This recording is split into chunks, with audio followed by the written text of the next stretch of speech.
كل سنة وانتم طيبين، رمضان كريم عليكم. النهاردة هنتكلم على أخطر أماكن على كوكب الأرض.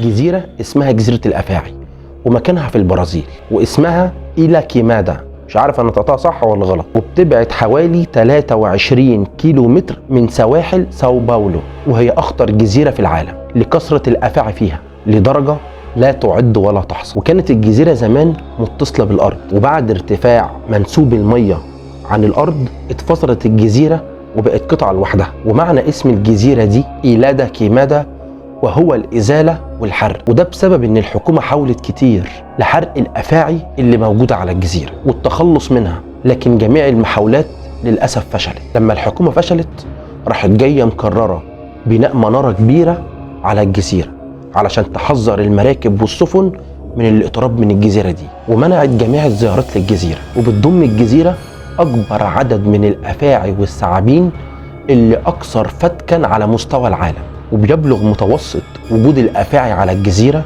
من 1 ل5 لكل متر مربع، وبتشير التوقعات لوجود من 2000 ل 4000 أفعى من نوع راس الدببة. والأفعى دي من أخطر الأفاعي اللي موجودة في العالم، ومش موجودة في أي مكان في العالم غير على الجزيرة دي. لو هتسافر الهند يا ترى هتزور الجزيرة ديت ولا لأ؟ سلام.